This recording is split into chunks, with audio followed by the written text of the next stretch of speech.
Joo! Nii, meil on uus video, lõpuks ametigi. Möödas on nüüd mitu nädalat ja ma sain täna väga laheda sõnumi. Meie puur on valmis. Ehk siis pakin kiirelt asjad kokku ja liigume Haapsalu poole driftikale järgi. Ja küll siis edasi näete, mis me sellega teeme.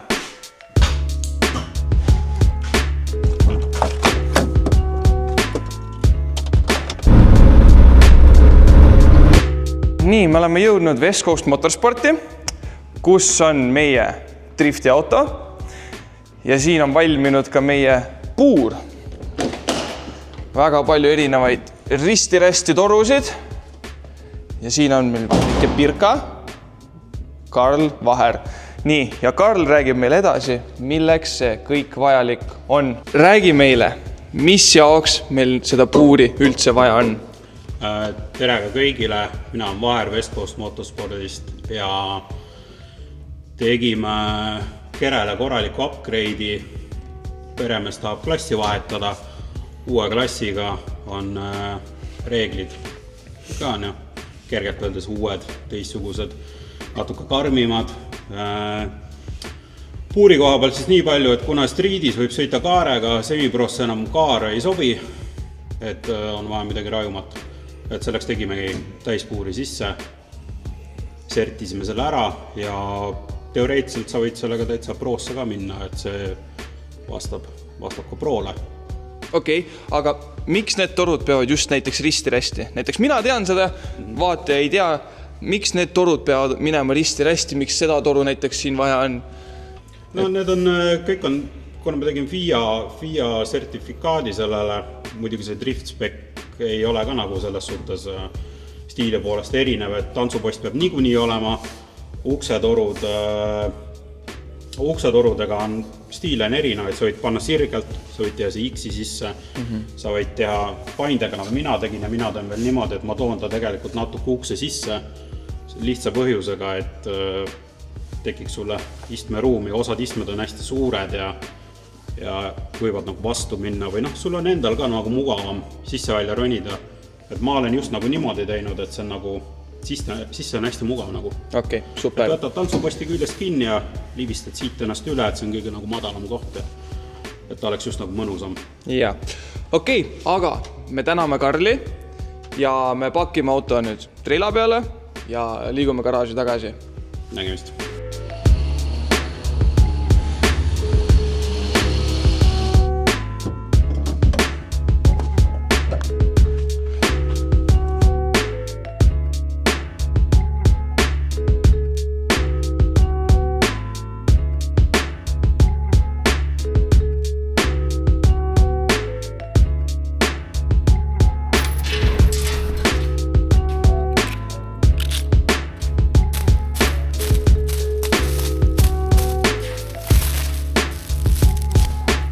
Me oleme jõudnud siis nii kaugele, et me saime driftika nüüd puuri keevitamisest kätte.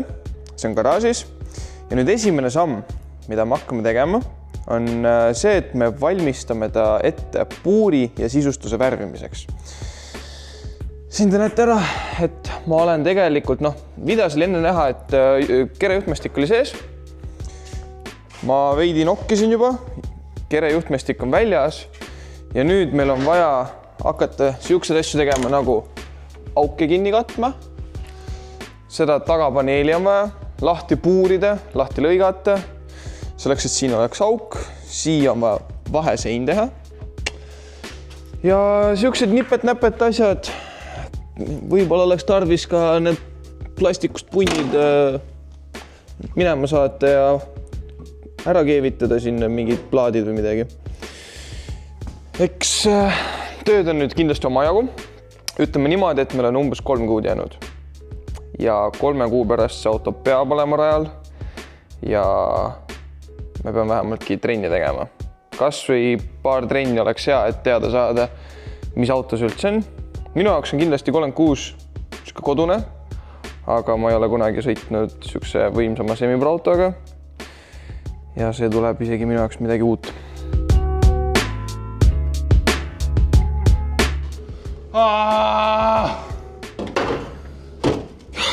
Lõpuks. see oli üks kohutavamaid asju, mida ma olen kunagi pidanud BMW juures tegema. See on tagumise mütsiriiuli eemaldamine. See on tagumine mütsiriiul. Ja nagu te näete, siis siin on mingi paarkümmend, 50, 100 auku tehtud. Miks see nii on? See on sellepärast, et see asi on tehasest punktkeevitusega kere küljes. Või paneelid on üksteise peal ja punktkeevitusega kinni. Ma mõtlesin, et ma olen nagu tark inimene, puurin kõik need läbi ja võtan selle lihtsalt ära. Aga see ei ole absoluutselt nii lihtne, kui ma arvasin. Ma arvan, mul läks sellega mingi 3 tundi äkki kindlasti. Ja see oli see hetk, kus ma sain aru, et relakas oleks päeva pääsnud kindlasti. Järgmine kord targemad.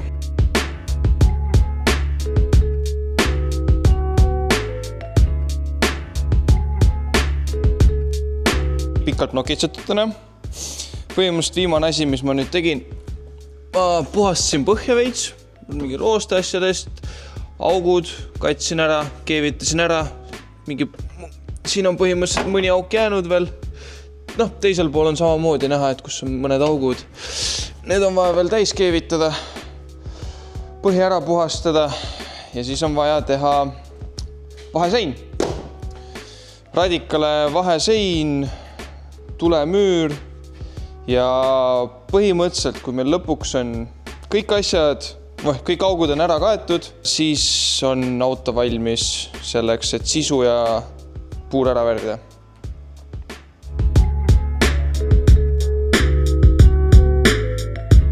Nii, ma olen enam-vähem ühele poole saanud põhja korrastamisega. Kõik mingid puhastused, aukude keevitused ja muu pahn. Ehk siis. Nüüd on vaja hakata perset maha lõikama. Kõik läheb suure kati alla. Nii, radikas on meil juba taha paigutatud, lihtsalt seisab. Siit lansekad pooleks lõigata, kere plekk lõigata ja siin me oleme midagi juba meisterdanud.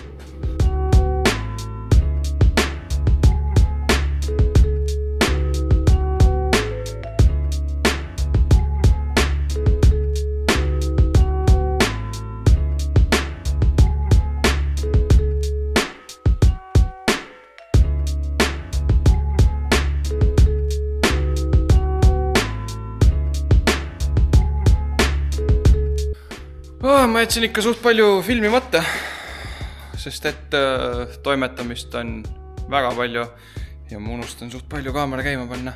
Aga, mis me teeme praegu? Meil on šabloon, mille me tegime vaheseina jaoks. Meil on vaja vahesein ära katta, et siin ei oleks mitte midagi, lihtsalt plekk oleks. Aga see on kindlas kujus ja me tegime selle papist valmis juba. Ja nüüd mul on selline suur lehtmetall ja lõikame selle välja sealt ja siis hakkame külge aretama.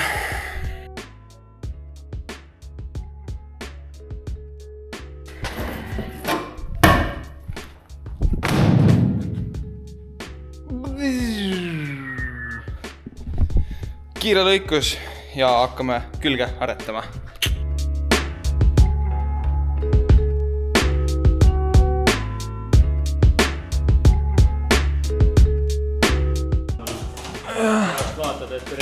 Äkki mul ei ole üldse tarvis seda praegu üldse külge ära panna isegi või? Jah, perfect. Meil on enamus salongi tehtud juba ja meil on üks viimastest asjadest, mitte viimane, vaid üks viimastest asjadest on jäänud siia terve see auk kinni katta. Sellele vaheplaat teha ja siis ütleme niimoodi, et pagassi osa meil eraldatud. Ja siis saab viimased nokitsemised salongi poolt teha. Ja siis meil peaks olema auto valmis juba ülevärvimiseks. Ma mõtlen puuri ja põranda ja seinte ja kõige selle värvimiseks. Aga mis mul praegu meelde tuli, mul on siuksed asjad.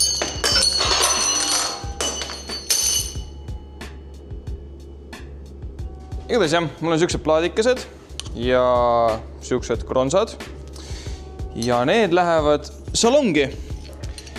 Mis jaoks need vaja on? Siia kinnitub 1, 2 ja siis tegelikult kuhugi siia seinte külge kinnituvad ka veel. Kokku on vaja 4 tükki. Siia kinnituvad traksid. Need keeratakse sisse. See on vaja põranda külge keevitada ja siis traksid kinnituvad siia, siia. Ja siis on jah, trakside kinnitused ka olemas. Ma ei tea, siin tuleb jooksvalt asju juurde. Aga küll me kõike tehtud saame ka. Aga praegu teeme edasi seda viimast plaati, mis ma ütlesin siia. Võtsin pappi juba, lõikan papist kuju välja ja vaatame, kas sobib või ei sobi, kas peab ümber tegema midagi. Üritame esimese korraga korralikult.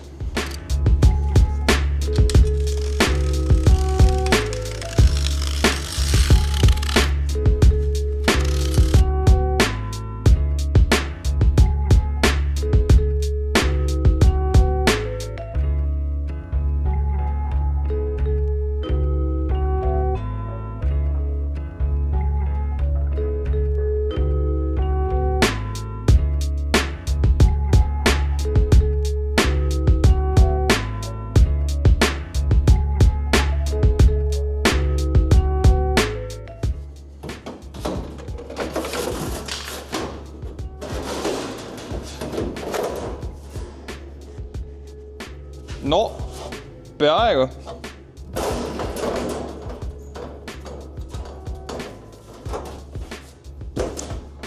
Võlp. Ma jätsin meelega varu.